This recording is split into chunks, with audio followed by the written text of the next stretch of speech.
Hello student. आज हम देखेंगे मेजर इंट्रा और एक्स्ट्रा सेलुलर इलेक्ट्रोलाइट के चैप्टर का एक बहुत ही इम्पोर्टेंट क्वेश्चन या topic, physiological acid base balance. ये एक बहुत ही इम्पोर्टेंट टॉपिक है जो कि जनरली एग्जाम्स में पूछा भी जाता है और एक ये समझने वाला टॉपिक भी है। इसको अच्छे से आप पूरे वीडियो को देखिएगा आखिरी तक, तो ही आपको ये पूरा टॉपिक समझ में आएगा, अदरवाइज नहीं आएगा। इस वीडियो को समझने के लिए आपको इससे पहले वाले बेसिक्स से रिलेटेड जो वीडियोस हैं दूसरे, वो भी जरूर देखें। उसके बाद आप इस वीडियो को देखें तो आपको ये और ज़्यादा बेहतर तरीके से समझ में आएगा। तो हम आज का वीडियो स्टार्ट करते हैं। हमको इसमें पूरे में दो चीज समझनी है कि कैसे एसिड बेस का बैलेंस फिजियोलॉजिकल लेवल, मतलब कि हमारी बॉडी करती है और इसकी जरूरत क्या है, ऐसी क्या चीज होती है हमारी बॉडी में जिससे कि बॉडी इस एसिड बेस बैलेंस को बनाए रखती है। तो फिजियोलॉजिकल मतलब हमारी बॉडी के ऑर्गन्स की प्रोसेस के द्वारा एसिड और बेस का बैलेंस बनाना कैसे किया जाता है, इसी को हम फिजियोलॉजिकल एसिड बेस बैलेंस बोलते हैं। तो हम आज का वीडियो स्टार्ट करते हैं। सबसे पहले हम ये देखते हैं कि एसिड बेस है क्या चीज। तो हम जैसे कि जानते हैं कि acid base generally the hydrogen ion concentration का मेंटेनेंस है, कि हाइड्रोजन आयन कंसंट्रेशन हमारे ब्लड में या हमारी बॉडी के अलग अलग अंगों में, ऑर्गन्स में, टिश्यूज में, सेल्स में, आप कुछ भी बोल सकते हैं, वहां पे इस हाइड्रोजन आयन का कंसंट्रेशन अगर हम मेंटेन कर लेती है बॉडी, तो उसी को हम एसिड बेस बैलेंस बोलेंगे। देखिए, एसिड मतलब कि हाइड्रोजन आयन का कंसंट्रेशन ज्यादा होगा और बेसिक इन्वायरमेंट मतलब हाइड्रोजन आयन का कंसंट्रेशन कम होगा।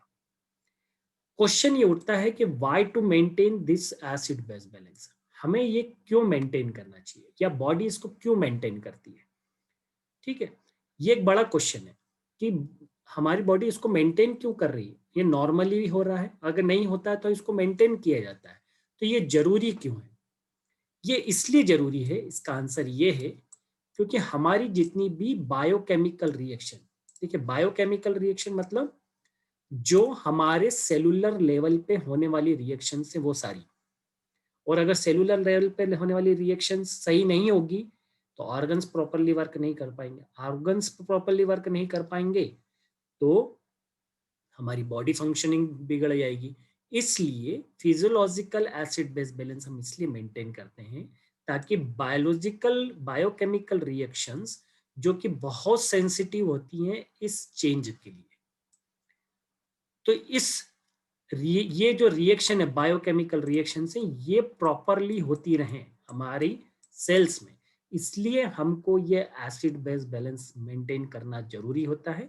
या यूं कहें कि इसलिए हमारी बॉडी इस एसिड बेस बैलेंस को मेंटेन करती है। फॉर एग्जाम्पल हम एक लेते हैं, जैसे कि स्टमक है।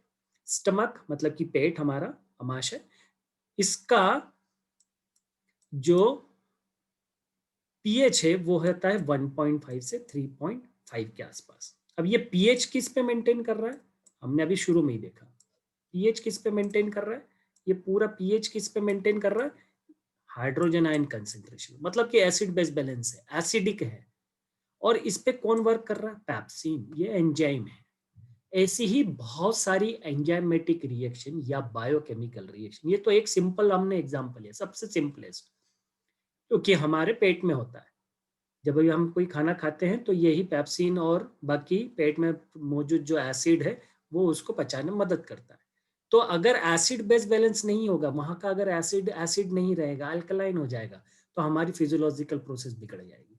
सिमिलरली सलाइवा में जैसे कि अमाइलेज होता है, सलावरी अमाइलेज, वो कितने पे वर्क करता है, 6.77, ये यहीं से कार्बोहाइड्रेट का डिग्रेडेशन करना चालू कर देता है। तो ये सब चीजें हमारे नॉर्मल फिजियोलॉजिकल प्रोसेस के लिए जरूरी हैं ताकि हमारी फिजियोलॉजिकल प्रोसेस जो है वो एक नॉर्मल फंक्शनिंग में चलती रहे। इसलिए ये इस एसिड बेस बैलेंस को बनाए रखना जरूरी है। हम जितना भी इस पूरे टॉपिक में पढ़ेंगे उसमें हम जो एसिड बेस बैलेंस की बात करते हैं वो है किसका एसिड बेस बैलेंस करना, ब्लड का। ठीक है, हम किसी ऑर्गन का नहीं ले रहे, हम किसी टिश्यू का नहीं ले रहे, हम हमारे सर्कुलेटरी सिस्टम का एसिड बेस बैलेंस के बारे में पढ़ रहे हैं।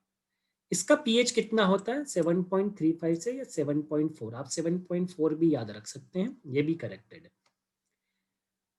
इस ब्लड का पीएच अगर में इस ब्लड के पीएच में अगर हाइड्रोजन आयन का कंसंट्रेशन बढ़ जाएगा तो उस कंडीशन को बोलते हैं एसिडोसिस कंडीशन। मतलब एसिडोसिस कंडीशन का मतलब क्या हो गया कि एसिडिक हो जाना, सिंपल सा। और अगर पीएच हाई हो जा रहा है मतलब कि हाइड्रोजन आयन का कंसंट्रेशन कम हो जा रहा है तो उसको हम बोलते हैं अल्कलोसिस। तो ये दोनों कंडीशन याद रखिएगा। पूरे इस वीडियो में हम इसी एसिडोसिस और अल्कलोसिस को मेंटेन करेंगे। ठीक है, हम सभी वही एग्जांपल्स देखेंगे जिससे के थ्रू हम एसिडोसिस और अल्कलोसिस कंडीशन मेंटेन कराई जाती है बाय द बॉडी फंक्शनिंग।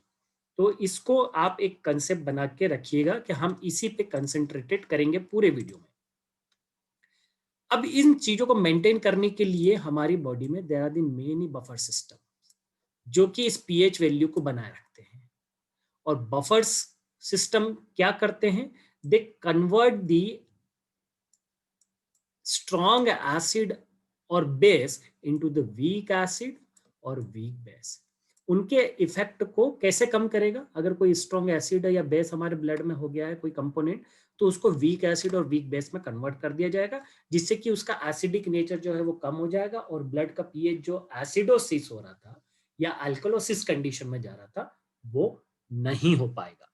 ठीक है, एसिडोसिस मतलब एसिडिक हो जाना ब्लड का पीएच, अल्कलोसिस मतलब बेसिक हो जाना ब्लड का पीएच।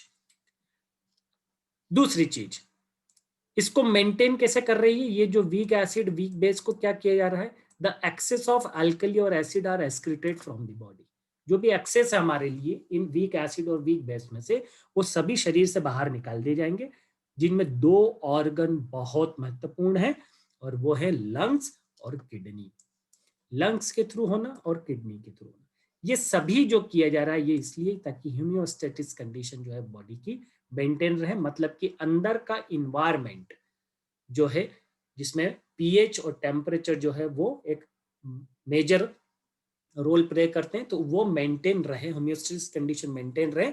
इसलिए ये फिजियोलॉजिकल प्रोसेस होना बहुत जरूरी है और इसलिए ये एसिड बेस बैलेंस होना जरूरी है। तो हमने इसकी इंपॉर्टेंस देख ली, ये देख लिया कि कौन सी कंडीशन को हम कैसे मेंटेन करते हैं। तो हम आप आगे के वीडियो में देखते हैं कि ये किया कैसे जाता है और इसमें क्या क्या होता है। पूरे एसिड बेस बैलेंस को हम तीन पार्ट पे डिवाइड कर सकते हैं। ठीक है, पहला है बफर सिस्टम, दूसरा रेस्पिरेटरी सिस्टम और तीसरा रीनल सिस्टम। रेस्पिरेटरी मतलब जो कि लंग्स के द्वारा होता है, फेफड़ों के द्वारा, और रीनल सिस्टम मतलब किडनी के द्वारा जो किया जाता है। जो बफर सिस्टम हम यहाँ पे पढ़ते हैं पहले पॉइंट में, वही बफर सिस्टम इन दोनों ऑर्गन पे एप्लीकेबल होते हैं, ये चीज को ध्यान रखना है।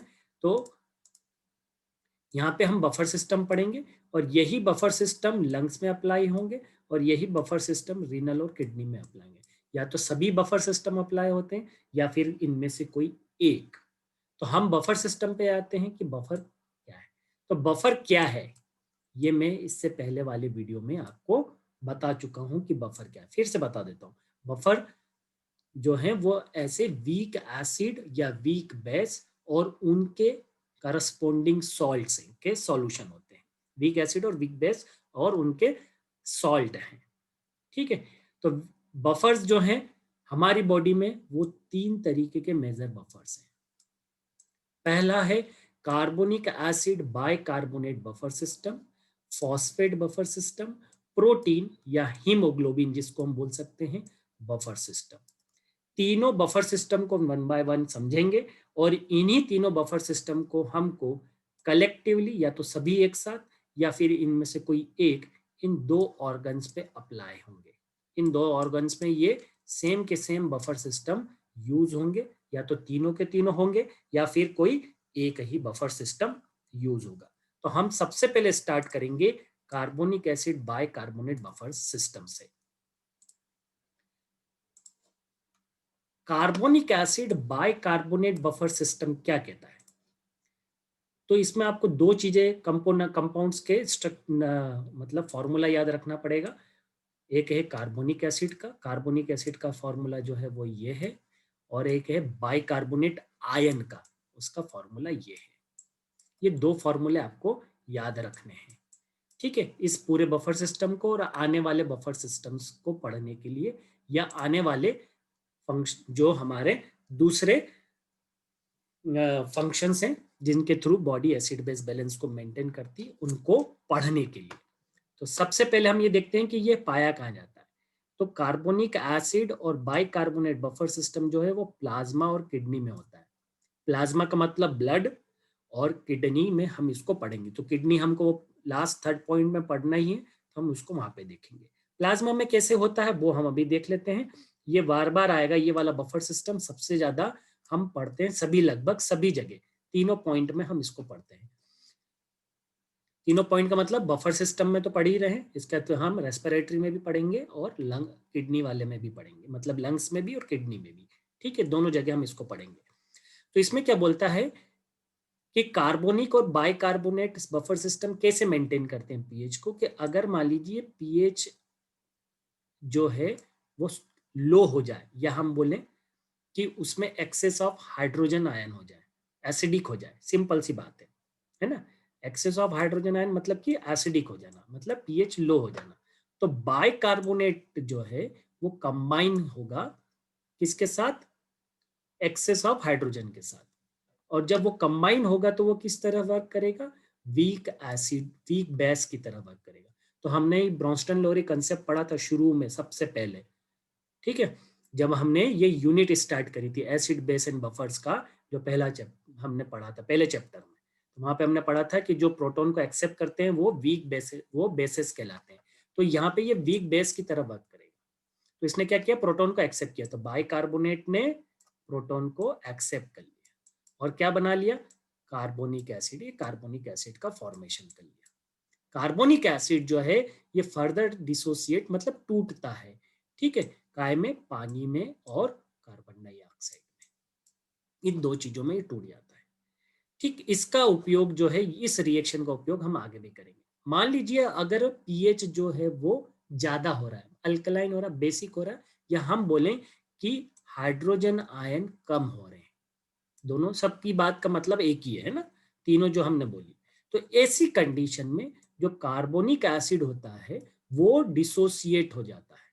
यहाँ पे बन रहा था, उसको एसिड को न्यूट्रलाइज करने के लिए, यहाँ पे टूट रहा है जो एसिडिक बनाने के लिए, ठीक है, इतना है। तो वो टूट रहा है तो इसलिए वो बफर कहला रहा है, दोनों तरह से वर्क कर रहा है। तो यहाँ पे वो टूटेगा और प्रोटॉन फॉर्मन करेगा और बाइकार्बोनेट फॉर्मन करता, हाइड्रोजन आयन का कंसंट्रेशन क्या कर देगा? बढ़ा देगा। यही की यही प्रोसेस जो है वो हमने यहाँ पे लंग्स में लिखी है। मियाँ ने इसको यहाँ पे इसलिए शॉर्ट में लिख रखा है क्योंकि हम जब लंग्स में पढ़ेंगे तो फिर से ये बात आएगी। आप यहाँ पे ध्यान रखिएगा, सिर्फ यहाँ से आप ध्यान रखिए अभी कि प्रोटॉन जो है, मतलब ये प्रोटॉन जो है ये कंबाइन होगा वहां पे भी बाइकार्बोनेट से, लंग्स में भी कार्बोनिक एसिड बनाएगा। कार्बोनिक एसिड जैसे यहाँ पे टूटा था पानी और कार्बन डाइऑक्साइड में, ऐसे वहां पे भी टूट जाएगा। कहाँ पे? लंग्स में। कार्बन डाइऑक्साइड जो है वो शरीर से बाहर निकाल दी जाएगी, ठीक है। इस तरीके से वहां पे ये वर्क करता है लंग्स में, यही वाला buffer system, same carbonic acid bicarbonate buffer system. अब हम अगला बफर सिस्टम देख लेते हैं, वो है phosphate buffer system. Phosphate buffer system जो है, अब फॉस्फेट आयन जो है वो सबसे ज्यादा कहाँ होता है? इंट्रासेलुलर आयन है। तो हमने जब हमने क्लासिफिकेशन पढ़ा है मेजर, इंटर, एक्स्ट्रा सेलुलर का इंट्रोडक्शन आप देखिए, वहां पे ही मैंने इसको समझाया है। वहां पे क्या बताया कि फॉस्फेट बफर सिस्टम जो है वो इंट्रासेलुलर होता है। इसका मतलब कि वो साइटोसोल का पीएच मेंटेन कर रहा है। इसका मतलब ये बफर सिस्टम जो है वो सेल के अंदर और किडनी में पाया जाता है। इससे पहले वाला प्लाज्मा में, ब्लड में पाया जाता और किडनी में मिल रहा था। तो दोनों सिस्टम हमको किडनी वाले वाले पार्ट में फिर से पढ़ना है, उसके सेंस में हम पढ़ेंगे। फॉस्फेट जो है वो हमारी बॉडी में दो तरीके से प्रेजेंट होते हैं।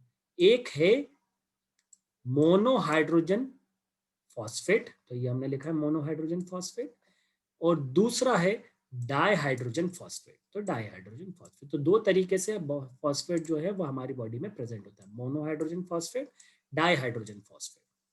जब फिर से अब दो कंडीशन लेंगे, जब एक्सेस ऑफ हाइड्रोजन आयन हो जाए, मतलब एसिडोसिस कंडीशन हो जाए ब्लड की, तो ये मोनोहाइड्रोजन फॉस्फेट एक्ट करेगा वीक बेस की तरह। वीक बेस की तरह एक्ट करेगा मतलब प्रोटॉन को ले लेगा। तो इसने क्या किया, H+ आयन को ले लिया, इसने मोनोहाइड्रोजन फॉस्फेट ने, और क्या बना लिया, डाईहाइड्रोजन फॉस्फेट। तो इसी का एग्जांपल यहाँ पे लिखा हुआ है, अगर ये H की जगह HCl होगा, थोड़ा सा मैं इसको क्लियर कर देता हूं, अगर ये H की जगह HCl होगा, ठीक है, और ये मोनोहाइड्रोजन फॉस्फेट जो है वो इस सोडियम के फॉर्म में प्रेजेंट होगा, तो यहां से निकलने वाला HCl इस सोडियम के साथ रिएक्ट करेगा और क्या बना लेगा, सोडियम क्लोराइड बना लेगा। हाइड्रोजन यहाँ पे जुड़ाएगा, तो ये डाईहाइड्रोजन फॉस्फेट बन गया। तो ये हमने वही की वही रिएक्शन लिखी है, सिर्फ सोडियम के फॉर्म में लिख रखी है। तो ये इसको हम बोलेंगे डाइसोडियम मोनोहाइड्रोजन फॉस्फेट, और इसको बोलेंगे हम मोनोसोडियम डाईहाइड्रोजन फॉस्फेट। ठीक है, तो यहाँ पे ये वीक एसिड, वीक बेस की तरह वर्क कर रहा है, और स्ट्रॉन्ग एसिड को काय में कन्वर्ट कर दे रहा है, वीक एसिड में। यही हमने वहां पे बोला था। इसके पहले वाले में भी हमने यही किया, H+ ने कार्बोनिक एसिड बनाया, तो कार्बोनिक एसिड एक वीक एसिड है, और उसने भी यही क्या किया। तो शुरुआत में मैंने आपको बोली कि ये जितने भी बफर सिस्टम है ये क्या करते हैं, जो भी एसिड और बेस होते हैं उनको वीक एसिड और वीक बेस में कन्वर्ट करते हैं। ठीक है, आप इससे 2 स्लाइड पहले वाली अगर देखेंगे तो उसमें यही बात मैंने कही है। इसके उल्टा अगर मान लीजिए कि H+ आयन कम हो जा रहे हैं, ठीक है, ब्लड में, मतलब कि पीएच जो है वो अल्कोलोसिस के तरह हो जा रहा है, तो डाईहाइड्रोजन फॉस्फेट जो है अब वो वीक एसिड की तरह वर्क करेगा, मतलब प्रोटॉन को देगा। ठीक है, तो इसने क्या किया, ये डाईहाइड्रोजन फॉस्फेट ने प्रोटॉन को दिया और वापस से मोनोहाइड्रोजन फॉस्फेट बन गया। इसी को फिर से अपन ने वैसे उसी सेंस में लिख रखा कि अगर ये मान लीजिए NOH कोई स्ट्रॉन्ग एसिड लिखा है, ये बेस है एक्चुअली, है ना, स्ट्रॉन्ग बेस यहाँ पे कीजिएगा, स्ट्रॉन्ग बेस है, तो ये रिएक्ट करेगा इस वीक एसिड के साथ। ठीक है, तो ये वीक एसिड की तरह करेगा, तो यहाँ पे ये वाटर बना लेगा, जो भी इससे OH निकलेगा, और सोडियम जो है वो इसमें जाके जुड़ जाएगा। मैं वापस से आपको थोड़ा सा बताता हूँ। ठीक है, इसमें क्या होगा कि ये सोडियम के साथ ये वाला सोडियम जुड़ जाएगा, तो ये क्या बन जाएगा, डाइसोडियम। ठीक है, अब यहाँ पे क्या था, 2 हाइड्रोजन थे, तो एक हाइड्रोजन जाएगा, तो एक हाइड्रोजन निकला, तो इससे निकलने वाले OH के साथ वो कंबाइन होगा और क्या बना लेगा, पानी बना लेगा। तो डाईहाइड्रोजन फॉस्फेट मोनोहाइड्रोजन फॉस्फेट में कन्वर्ट हो जाएगा। तो ये सिंपल सा एक बफर सिस्टम है। हम तीसरे बफर सिस्टम पे आते हैं, और वो है प्रोटीन हीमोग्लोबिन बफर सिस्टम। इससे पहले हम देख लेते हैं कि ये किडनी में किस तरीके से वर्क करता है। तो ये वाला पार्ट आप किडनी में एज इट इज लिख सकते हैं, जैसे यहाँ पे लिखा हुआ है ये टेक्स्ट और कंटेंट, ये जब हम वहाँ पे पढ़ेंगे तब आप यही की यही मैटर को वहाँ पे लिख सकते हैं। तो इन किडनी जो डाईहाइड्रोजन फॉस्फेट है, ठीक है, वो कैसे बन रहा है, get forms when the excess of hydrogen होगा किडनी में। तो एक्सेस ऑफ हाइड्रोजन होगा तो क्या होगा, मोनोहाइड्रोजन फॉस्फेट इसके साथ कंबाइन होगा और डाईहाइड्रोजन फॉस्फेट बना लेगा। इस पूरे प्रोसेस के थ्रू क्या होगा, सोडियम आयन जो है वो रिलीज किए जाएंगे, जो कि बाइकार्बोनेट के साथ कंबाइन होकर सोडियम बाइकार्बोनेट की तरह एक्सेप्ट कर लिए जाएंगे।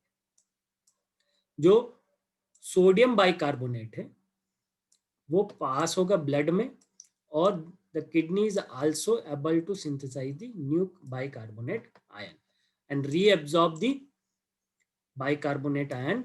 तो ये मैक्सिमम बाइकार्बोनेट आयन को यूरिन में से रीअब्सॉर्ब कर लेगा जब हमारा पीएच एसिडिक हो जाएगा। तो इसके कारण क्या होगा कि वो अल्कलाइन की तरफ होने लग जाएगा।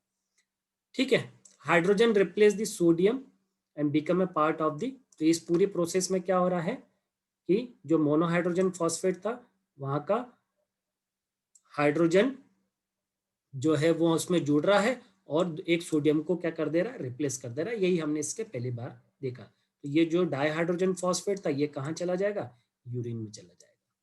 इसलिए यूरिन का पीएच जो है वो थोड़ा सा हमेशा एसिडिक होता है। ठीक है, हमेशा नॉर्मल जो है यूरिन थोड़ी सी स्लाइटली एसिडिक होती है। ज़्यादा एसिडिक होना यूरिन वो हार्मफुल है, ठीक है, अल्कलाइन होना बोला वो भी हार्मफुल है, लेकिन ये स्लाइटली एसिडिक होती है, मतलब ये बहुत ज़्यादा एसिडिक तो नहीं होती, स्लाइटली एसिडिक होती। तो इसलिए इसका कारण ही यही है कि मैक्सिमम बॉडी जो वो क्या करती है, वो अपने अंदर का एसिडिक कंटेंट को बाहर निकालने की कोशिश करती है, ठीक है। तो एसिडोसिस कंडीशन एक नॉर्मली होने वाली कंडीशन हम बोल सकते हैं। आगे देखते हैं हम। अब है हमारा प्रोटीन वाला। प्रोटीन में कैसा हो रहा है कि ये कहाँ मिलेगा, हमारे सेल और प्लाज्मा में।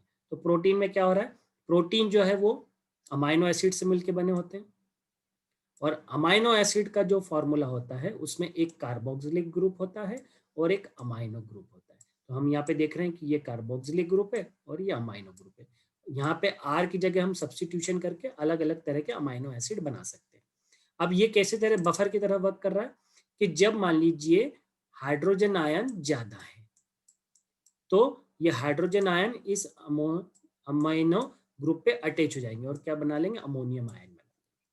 और जब हाइड्रोजन आयन कम होंगे तो ये कार्बोक्सिलिक एसिड का, अब यहाँ पे कार्बोक्सिलिक एसिड का हाइड्रोजन आयन क्या करेगा, रिलीज करेगा प्रोटॉन को, ठीक है। अमाइनो ग्रुप रिलीज नहीं कर रहा था, इससे पहले वाले में जो ग्रुप ले रहे थे वही रिलीज कर रहे थे, जैसे कि मोनोहाइड्रोजन फॉस्फेट ने लिया था और डाईहाइड्रोजन फॉस्फेट बना था, तो जब रिलीज करने की बारी आई तो डाईहाइड्रोजन फॉस्फेट ने वो किया। ऐसे कैसे, इसका पहले कार्बोनिक एसिड वाले में भी ऐसे ही था कि बाइकार्बोनेट ने हाइड्रोजन को रिसीव किया तो कार्बोनिक एसिड बना, और फिर कार्बोनिक एसिड ने ही हाइड्रोजन आयन को रिलीज किया। यहाँ पे जो है वो ग्रुप जो है वो चेंज हो जा रहा है, अमाइनो ग्रुप जो है वो एक्सेप्ट करेगा और कार्बोक्सिलिक ग्रुप जो है वो रिलीज करेगा जब पीएच अप एंड डाउन होगा या एसिडिक और बेसिक होगा। तो ये एसिडिक का है और ये बेसिक की कंडीशन का है।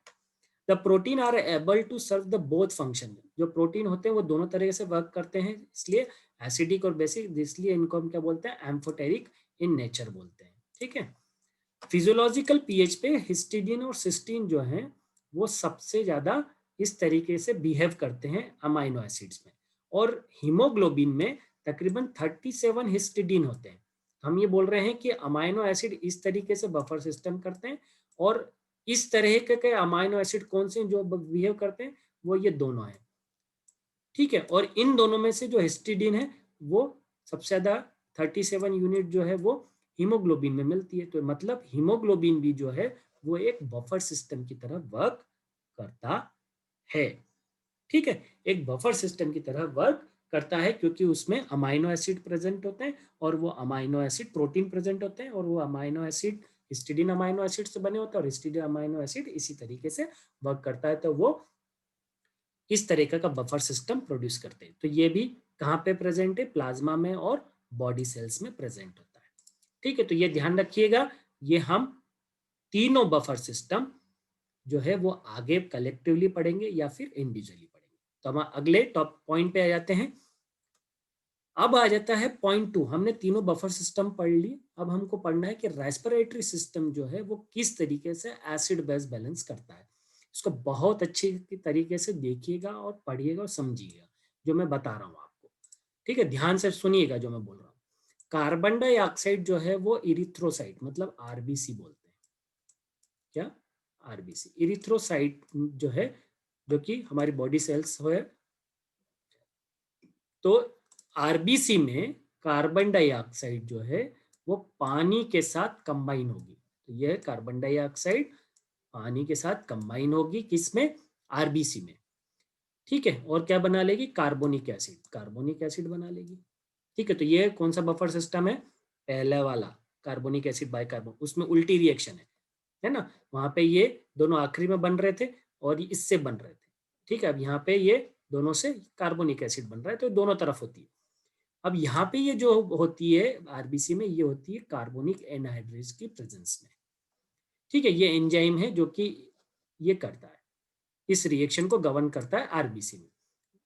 When there are acres of the shortage of hydrogen ion, shortage of hydrogen ion मतलब कि अल्कलाइन, तो ये काय में, इरिथ्रोसाइट में, आरबीसी में। तो कार्बोनिक एसिड डिसोसिएट, अब ये कार्बोनिक एसिड क्या हो जाएगा, डिसोसिएट हो जाएगा। तो हमने यहाँ पे देखा कि ये डिसोसिएट हो रहा है काय में, हाइड्रोजन आयन और बाइकार्बोनेट आयन में। क्लियर? जब अल्कलाइन कंडीशन हो जाएगी तो वो क्या करेगा, प्रोटॉन देने लग जाएगा। The bicarbonate ion then diffuse out the erythrocyte. ये बाइकार्बोनेट आयन कहाँ चले जाएंगे, इरिथ्रोसाइट में चले जाएंगे, और वहां जाके फिर अपनी रिएक्शन जो है वो बफर सिस्टम बाइकार्बोनेट की तरह बिहेव करेंगे। तो ये एक तरीका ये है जो कि रेस्पिरेटरी में आएगा। ये आएगा कैसे, अब रेस्पिरेशन कैसे इसको गवर्न करता है वो देखिएगा, ये वाली चीज फिर से रेस्पिरेशन में आएगी। तो at the same time the oxyhemoglobin is able to release the oxygen.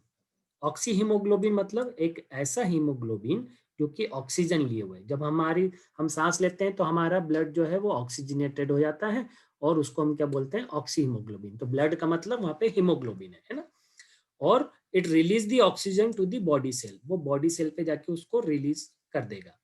ठीक है, जब वो रिलीज करेगा तो वो रिड्यूस हीमोग्लोबिन में कन्वर्ट हो जाएगा। ये रिड्यूस हीमोग्लोबिन नेगेटिवली चार्ज है, तो ये क्या करेगा, एक्सेस ऑफ प्रोटॉन को जो कि हमारे ब्लड में होगा उसको एक्सेप्ट कर लेगा एसिडिक कंडीशन में। ठीक है, और इसे ले जाएगा कहाँ, लंग्स में। लंग्स में जाके इस प्रोटॉन को रिलीज कर देगा। ये प्रोटॉन जो है वो बाइकार्बोनेट के साथ जाके कंबाइन होगा, कार्बोनिक एसिड बनाएगा, और वहां पे जाके ये डिसोसिएट और कार्बन डाइऑक्साइड और पानी में डिसोसिएट हो जाएंगे। कार्बन डाइऑक्साइड जो है वो शरीर से बाहर चले जाएगी। ठीक है, ये तो हो गया थ्योरेटिकल, लेकिन इसमें आपको भी कंफ्यूज हो गया होगा कि जो मैंने आपको बताया। तो इसको हम डायग्राम, यही पैराग्राफ में आपको पूरा का पूरा डायग्रामेटिक समझाता हूं, how the respiratory system is maintaining acid base balance. चलिए, तो मान लीजिए कि ये 3 कंपार्टमेंट है और तीनों को हमने नाम दे दिए हैं। एक को नाम दिया है हमने क्या, सेल। ठीक है, एक ये हमारा ब्लड या प्लाज्मा, और दूसरी तरफ हमने लिख लिया क्या, लंग्स। ठीक, अब इन तीनों सिस्टम में अब हमको ये देखना है, हम चालू करेंगे ब्लड से। ब्लड में जो है वाटर और कार्बन डाइऑक्साइड है। वाटर और कार्बन डाइऑक्साइड, पानी हमारे उसमें मौजूद है। कार्बन डाइऑक्साइड कहाँ से आ रहा है, सेल्स से आ रही है। कार्बन डाइऑक्साइड कहाँ से आ रही है, सेल से आ रही है। पानी इसमें मौजूद है। ठीक, ये सब कहाँ हो रहा है, प्लाज्मा में। अब क्या होगा,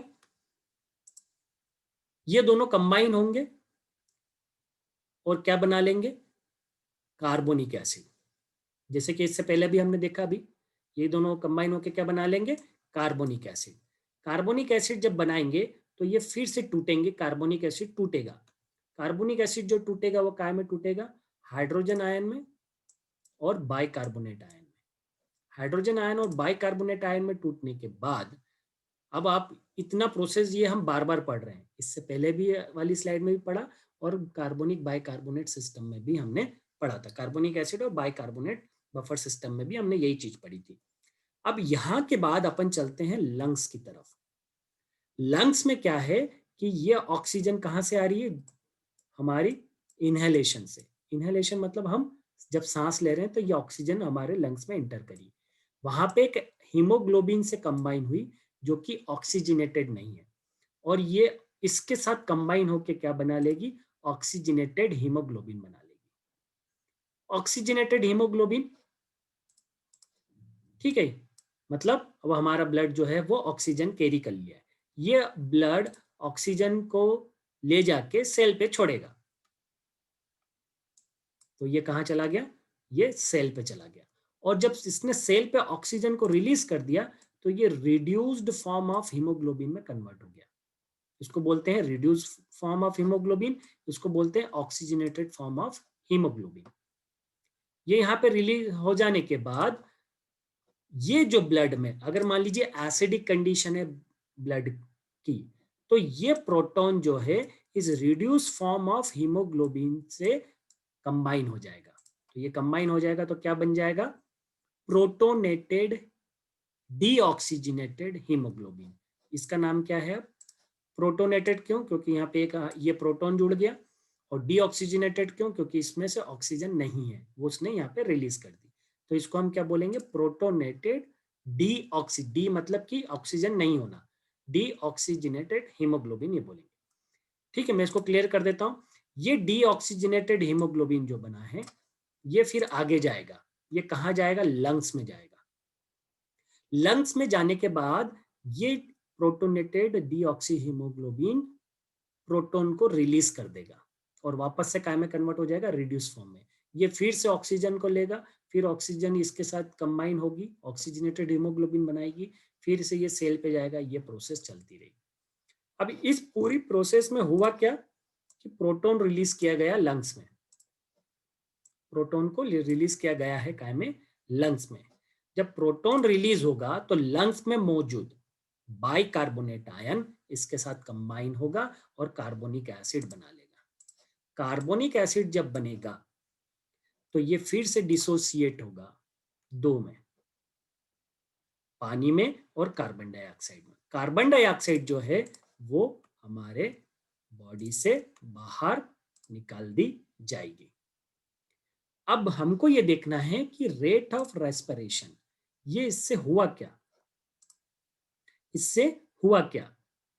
ठीक है, इसमें हुआ क्या कि अब इसमें दो प्रोसेस है।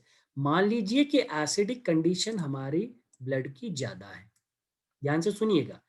मान लीजिए ये ज्यादा है तो ये ज्यादा से ज्यादा यहाँ पे पहुंचना चाहिए, तभी तो ये बाहर निकलेगा शरीर से। एसिडोसिस कंडीशन हो गई बॉडी की, ब्लड की, तो इस हाइड्रोजन आयन को यहाँ से निकालना है ताकि कि पीएच जो है वो क्या हो जाए, कम हो जाए।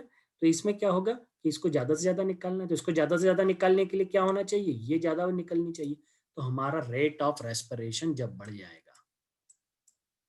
जब रेट ऑफ रेस्पिरेशन बढ़ जाएगा, सांस लेने की गति जब बढ़ जाएगी, ऐसी कंडीशन में क्या होगा, अब इसको उल्टा समझते हैं हम। जब सांस ज्यादा लिया जाएगा, गति बढ़ जाएगी, तो कार्बन डाइऑक्साइड ज्यादा निकलेगी। कार्बन डाइऑक्साइड ज्यादा निकालने के लिए इसका फॉर्मेशन ज्यादा होगा बाय कार्बोनिक एसिड का।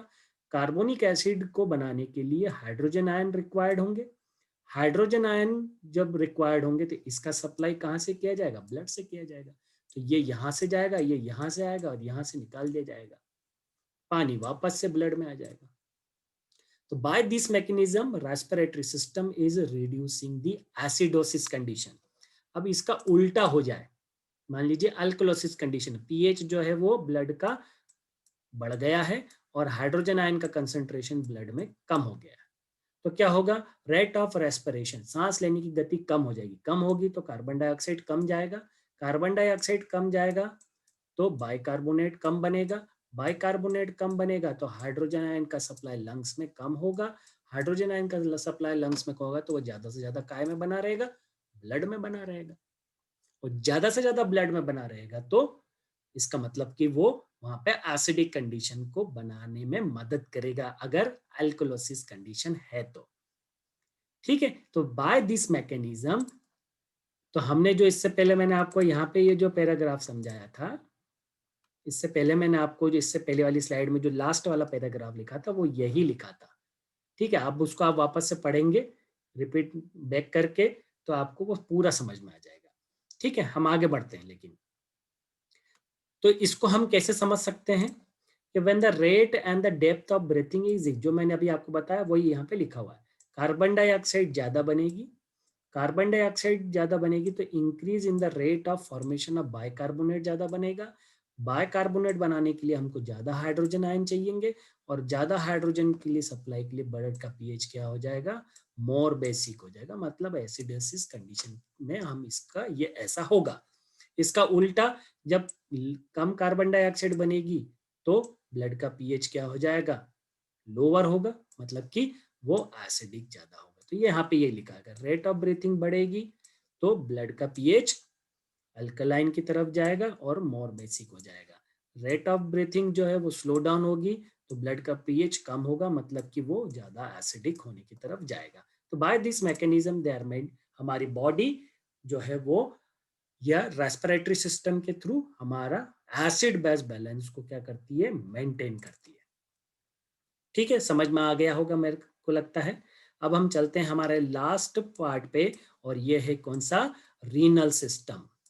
रीनल सिस्टम को समझने से पहले आपको कुछ पॉइंट समझने हैं रीनल के। देखिए किडनी जो है वो, हमारी जो किडनी है उसमें ऐसी छोटी छोटी सी सेल्स होती हैं। छोटी छोटी सी सेल्स को हम क्या बोलते हैं, नेफ्रॉन। और ये जो स्ट्रक्चर आप देख रहे हैं ये उसी नेफ्रॉन का है। नेफ्रॉन में यहाँ पे ये जो है ये ब्लड वेसल है, यहाँ से ब्लड को छानती है, ब्लड को छानने के बाद इसमें हमारी यूरिन कलेक्ट हो जाती है, ये सब यूरिन में चला जाएगा। ये यूरी ब्लैडर में लिखा हुआ है तो ये सब यूरिन में चला जाएगा। ठीक है, इसको समझना क्यों है, क्योंकि हमको कुछ नाम याद रखने। कौन से, ये बिल्कुल जो ऊपर वाला पार्ट है ये प्रॉक्सिमल ट्यूबुल बोलते हैं। इसके समानांतर जो यहाँ पे ये है ये डिस्टिल, और यहाँ पे ये जो लिखा हुआ है ये कलेक्टिंग डक्ट। इतने नाम हमको इस पूरे वीडियो में काम आएंगे। ठीक है, ये बाकी के आप नेफ्रॉन का स्ट्रक्चर जो है वो दूसरे सब्जेक्ट्स में पढ़ते ही हैं। ठीक है, जब आप एक्सक्रीशन सिस्टम पढ़ेंगे तो इसमें आपको ध्यान रखना है इस पूरे को। अब आप हमको जो पढ़ना है कि ये proximal convoluted tubules, distil convoluted tubules और कलेक्टिंग डक्ट में कैसे एसिड बेस बैलेंस किया जाता है by the renal system applying the buffer system. ठीक है, जो भी हमने बफर सिस्टम पढ़े हैं वो इसको हम इसमें अप्लाई करेंगे। तो आगे बढ़ते हैं हम। ये कैसे वर्क करता है, इसको बोलते हैं नेफ्रॉन, है ना। तो अब मान लीजिए ये वाला पार्ट जो है, ये वाला पार्ट जो है वो मैं आपको बता रहा हूं इसके बाद वाली स्लाइड में कहां पे आएगा। ये वाला पार्ट है, मैं थोड़ा पेन चेंज कर लेता हूं तो आपको कलर से दिखेगा। ये वाला, ये ग्लोमेरुलस फिल्ट्रेशन है, ये है हमारा स्टार्टिंग पीसीटी। अब यहाँ पे मैंने जो समझाने की कोशिश की, ये वर्ड बहुत आते हैं, ल्यूमिनल, ट्यूबर ल्यूमेन, ठीक है, इंटरस्टिशियल, ल्यूमिनल मेम्ब्रेन, फिल्ट्रेट, ये बार बार आएंगे आपको। तो ये है क्या चीज, देखिए यहाँ पे ब्लड जो है वो छन रहा है और ये सब कहाँ जा रहा है, यूरिन में। ये कहाँ जा रहा है, ये फिल्ट्रेट, ये यही वाला पार्ट है। तो इसमें अब आपको समझना है कि कौन सा पार्ट क्या है। ठीक है, नाम जान समझने के लिए। तो ये जो फिल्ट्रेट लिखा है वो ये बीच वाला पार्ट है। ल्यूमिनल मेम्ब्रेन कहाँ है, ये वाली मेम्ब्रेन है। तो ये मेम्ब्रेन कहाँ है, ये मेम्ब्रेन यहाँ पे है। इसको एपिथेलियल मेम्ब्रेन्स होती हैं। ठीक है, ये पूरे इस नेफ्रॉन के, जो इसमें हमने पहला स्ट्रक्चर देखा था उस पूरे नेफ्रॉन में ऐसी होगी, मतलब उसकी बाउंड्री लाइन है ये, और कुछ नहीं है। इसकी ये बाउंड्री लाइन है, ये बाउंड्री लाइन जो है ना, इसी को हम एपिथेलियल सेल्स बोल रहे हैं। ठीक है, ये बीच वाला फिल्ट्रेट हो जाएगा और इसके आसपास जो है वो ब्लड कैपिलरीज होती हैं छोटी छोटी, वो हम देखेंगे। तो ये ब्लड कैपिलरीज जो है वो ये है, ये फिल्ट्रेट है। तो इसको ये ध्यान रखना है, ये फिल्ट्रेट है, ये जो मेम्ब्रेन है जो आप यहाँ देखेंगे, और ये वाला जो ब्लू वजह है वो है प्लाज्मा। इसके बीच का स्पेस जो है वो इंटरस्टिशियल स्पेस कहलाता है। इतना बात आपको याद रखनी है, तीनों पॉइंट याद रखने, लुमिनल, सेल और ब्लड कैपिलरी या प्लाज्मा। ठीक है, ये चीज, तीनों चीज याद रखनी, क्योंकि सारा एब्जॉर्प्शन और जो है वो इन्हीं यहीं पे होगा, इस जगह वाली जगह पे होता है। मतलब वो इसकी बाउंड्री की जो सेल है और यहाँ पे वो सारा एब्जॉर्प्शन होता है। ठीक है, तो ये हमको इसलिए समझना है ताकि स्ट्रक्चर हमको क्लियर होना चाहिए कि कहाँ पे कैसा है। तो इसको जब एरिया को हम इनलार्ज करते हैं तो वो कुछ इस तरीके से हमको दिखेगा। आगे बढ़ते हैं हम। अब ये देखते हैं कि एक जो कॉमन चीज जो इस पूरे एसिड बेस बैलेंस को हमको समझने में आती है, जरूरत पड़ेगी जिसको, वो है ये वाला स्ट्रक्चर बनाना आपको आना चाहिए। इसको अगर आपने याद कर लिया मतलब आपने 90% जो है वो रीनल का एसिड बेस बैलेंस याद कर लिया। ठीक है, इसमें हो क्या रहा है मैं आपको बता देता हूँ। ये कहाँ हो रहा है, ट्यूबुलर सेल, मतलब कि ये ट्यूबुलर सेल और ये ट्यूबुलर लूमेन। तो मैंने इसके पहले आपको बताया कि ये कहाँ पे मौजूद था। ठीक है, ट्यूबुलर सेल कहाँ है, मैं ऊपर वाले स्ट्रक्चर में बताता हूँ। ट्यूबुलर सेल ये एपिथेलियल सेल जिसको हम बोल रहे हैं ना, यही ट्यूबुलर सेल है, मतलब ये वाला पार्ट। ठीक, ये इस वाले स्ट्रक्चर में कहाँ है, ये यहाँ पे बाउंड्री पे बिल्कुल। ठीक, और ल्यूमेन कौन सा है, ये फिल्ट्रेट वाला। ठीक, तो ये इसका अपोजिट बना हुआ है इस वाले स्ट्रक्चर में। ल्यूमेन इस तरफ यहाँ पे था उसमें, वो इस तरफ आ गया और कुछ नहीं है। तो ल्यूमेन मतलब ये फिल्ट्रेट है जो कि यूरिन में जाएगा, ये वो सेल है बाउंड्री की, और इधर हमारा ब्लड होगा। ठीक, अब क्या होगा इसमें, यहाँ पे क्या हो रहा है, इस एपिथेलियल सेल में फिर से वही बाइकार्बोनेट बफर सिस्टम, वाटर और कार्बन डाइऑक्साइड कंबाइन होंगे Ca की प्रेजेंस में, कार्बोनिक एनहाइड्रेस की प्रेजेंस में, और क्या बना लेंगे, कार्बोनिक एसिड बनाएंगे। कार्बोनिक एसिड जो है वो डिसोसिएट होगा एसिड H+ आयन में और बाइकार्बोनेट आयन। बाइकार्बोनेट आयन कहाँ चले जाएंगे, ब्लड में, और हाइड्रोजन आयन कहाँ चला जाएगा, यूरिन में। तो जब एक्सेस ऑफ हाइड्रोजन आयन हो गया तो इस हाइड्रोजन आयन को बाहर निकाल दिया जाएगा। यही इस टेक्स्ट में लिखा हुआ है, आप यहाँ पे पढ़ेंगे तो ये लिखा हुआ है कि CO2 और वाटर कंबाइन हुए तो ये बनाया, फिर वो टूटा तो उसने बाइकार्बोनेट और H+ आयन बनाए। हाइड्रोजन आयन जो है वो ये जो एक्सचेंज होगा तो ये सोडियम के बनिस्पत एक्सचेंज होगा, ठीक है। नेट प्रोडक्शन जो है उसमें ये हो जाएगा कि ये बाइकार्बोनेट पूरा रीएब्जॉर्ब कर लिया जाएगा और हाइड्रोजन को यूरिन में निकाल दिया जाएगा, ठीक है। यही इस पूरे में बताए, तो इसको याद रखना है। ये पूरा एक कॉमन जो है वो हमारे आने वाले आगे पूरे उसमें आएगा, ठीक है। ये कॉमन चीज है, ठीक है। सिर्फ एक स्लाइड पे ये नहीं आएगा, उसमें दूसरा कंपाउंड है, बाकी 3-4 स्लाइड है उनमें पूरी का यही चीज होती रहेगी। तो ये कॉमन चीज है बाकी आने वाली स्लाइड्स में, तो इसको याद रख लेना है। तो आपको बाकी के स्ट्रक्चर में से सिर्फ एक एक लाइन याद रखनी पड़ेगी। तो हम आगे देखते हैं कि कैसे होता है ये। तो सबसे पहले हम देख लेते हैं कि अब हमने तीनों बफर सिस्टम पढ़े थे, तो कौन सा बफर सिस्टम है ये है carbonic acid bicarbonate buffer system. हम यहाँ पे पढ़ रहे हैं काय में, किडनी में। यहाँ पे क्या हुआ, वाटर कार्बन डाइऑक्साइड बने Ca की प्रेजेंस में, कार्बोनिक एसिड बनाया, कार्बोनिक एसिड टूटा काय में, बाइकार्बोनेट आयन और H+ आयन में। H+ आयन जो है वो चला जाएगा कहाँ, यूरिन में, ठीक है। यूरिन के ल्यूमेन में चला गया, इसको क्या बोल रहे हैं हम, ट्यूबर ल्यूमेन। ये एपिथेलियल सेल, ये ब्लड प्लाज्मा, ठीक। यहाँ पे ये जाएगा तो ये जो फिल्ट्रेट में जो बाइकार्बोनेट आयन आए थे उसके साथ मिलके क्या बना लेगा, carbonic acid. Clear, carbonic acid फिर टूटेगा काय में, वही वाटर, और तो वाटर चला जाएगा यूरिन में, कार्बन डाइऑक्साइड वापस एपिथेलियल सेल के अंदर आ जाएगी। इसके बीच में ये बिल्कुल जुड़े हुए हैं, यहाँ पे इंटरस्टिशियल फ्लूइड है, ठीक है। अब क्या हो रहा है आगे देखें, जब ये सोडियम यहाँ, ये हाइड्रोजन यहाँ जा रहा है यूरिन के लिए, तो इसके एक्सचेंज किससे हो रहा है, सोडियम से। सोडियम कहाँ चला जाएगा, इसके थ्रू। पोटेशियम कहाँ जाएगा, तो पोटेशियम कहाँ जाएगा, तो हमने जब सोडियम पोटेशियम पढ़ा था तब ये पढ़ा था कि सोडियम का जब अब्जॉर्प्शन ज्यादा होगा तो पोटेशियम का एक्सक्रीशन ज्यादा होगा। तो सोडियम जब जितना ये रीएब्जॉर्प्शन है, सोडियम जितना हम रीएब्जॉर्ब करेंगे पोटेशियम उतना एक्सक्रीशन मतलब यूरिन में जाएगा। क्लियर, तो ये सब सोडियम रीएब्जॉर्ब हो रहा है और ये नॉर्मल प्रोसेस है, क्योंकि हमारी जो यूरिन है वो स्लाइटली एसिडिक होती है, तो ये सब नॉर्मल प्रोसेस, एसिडोसिस कंडीशन होती रहती है नॉर्मली। तो ये वो कंडीशन है जब, अब मान लीजिए एसिडिक ज्यादा हो रहा है तो हाइड्रोजन आयन जो है वो ज्यादा नहीं बाहर निकाले जाएंगे यूरिन में, और ज्यादा बाहर निकाल देंगे तो ब्लड में हाइड्रोजन आयन कम हो जाएगा, ब्लड में हाइड्रोजन आयन कम हो जाएगा तो एसिडोसिस कंडीशन मेंटेन हो जाएगी। अगर एल्कोलोसिस हो गई है तो इस हाइड्रोजन आयन का क्या होगा कि बाहर निकालना, यूरिन में जाना कम हो जाएगा। यूरिन में कम जाएगा तो हाइड्रोजन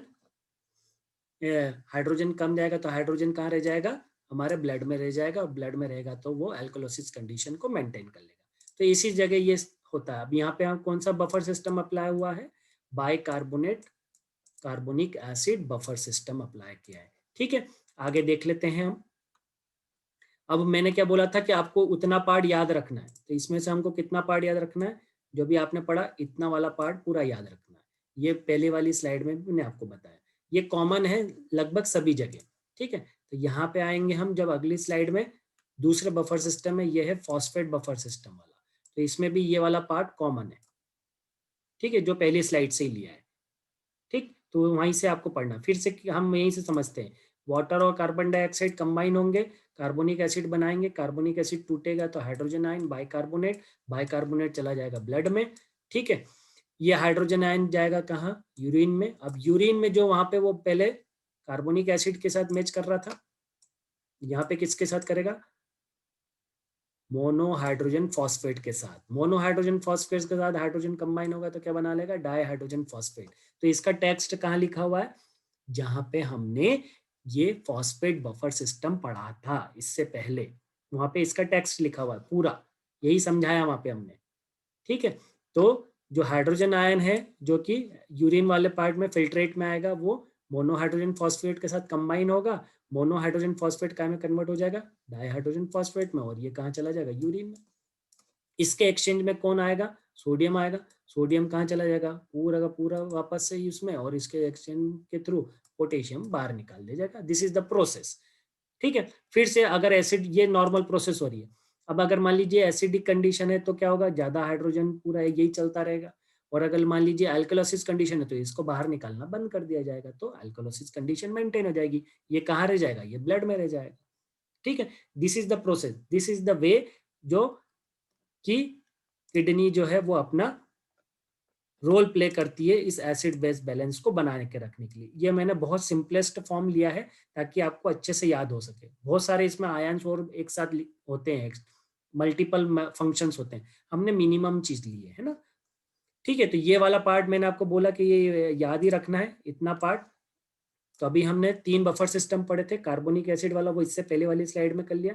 दूसरा हमने पढ़ा था फॉस्फेट बफर सिस्टम, वो हम यहाँ पे देख लिए, ये फॉस्फेट बफर सिस्टम है, ये वाला फॉस्फेट बफर सिस्टम हो गया।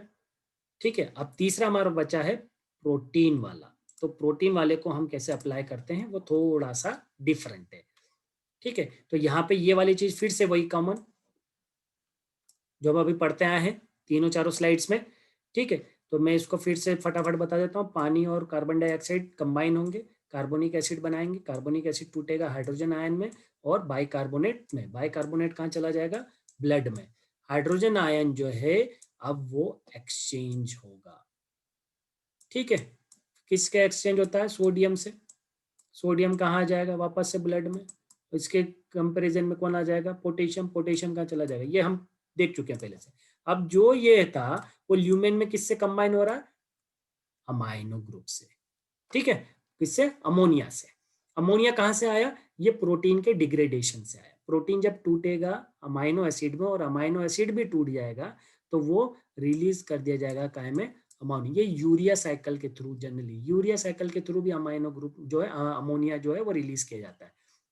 तो वो जो साइकिल है उसके थ्रू हम यहाँ पे ये अमोनिया ग्रुप आया, अमोनिया ग्रुप से हाइड्रोजन जुड़ेगा तो अमोनियम आयन बनाएगा। तो अमोनियम आयन प्लस चार्ज हो गया, तो उससे फिल्ट्रेट में मौजूद जो नेगेटिव चार्जेस हैं वो कंबाइन होंगे, जैसे कि कॉमनली क्लोराइड और अमोनियम क्लोराइड बनाए। अमोनियम क्लोराइड कहाँ चला जाएगा, यूरिन में चला जाएगा। ठीक है, तो यूरिन में जो स्मेल आता है बहुत ज्यादा, आप पब्लिक टॉयलेट्स में, वो इसी अमोनिया के कारण ज्यादा आता है। ठीक है, वो जो गंदी स्मेल आती है पब्लिक टॉयलेट की, वो इसी अमोनिया के एक्सक्रीशन के कारण आती है।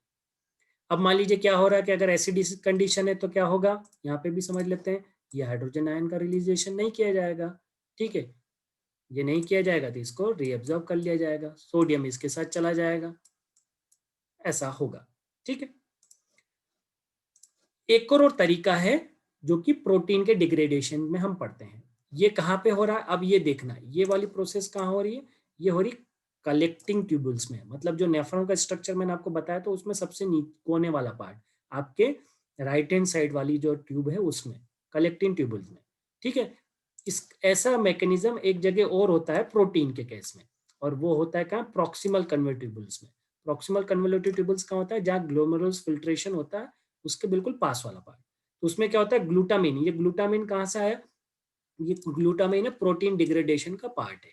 ठीक है, जब आप प्रोटीन का मेटाबॉलिज्म पढ़ेंगे, ठीक है, सेमेस्टर्स में, हायर सेमेस्टर में, तो ये आप ग्लूटामिन कैसे बनता है ये आप वहां पे देखेंगे। अभी तो आप इतना पता ध्यान रख लीजिए कि प्रोटीन जब मेटाबोलाइज होता है तो इस तरह के कंपाउंड्स में कन्वर्ट होता है, उसमें से एक ग्लूटामिन। ये बहुत कॉमन कंपाउंड है।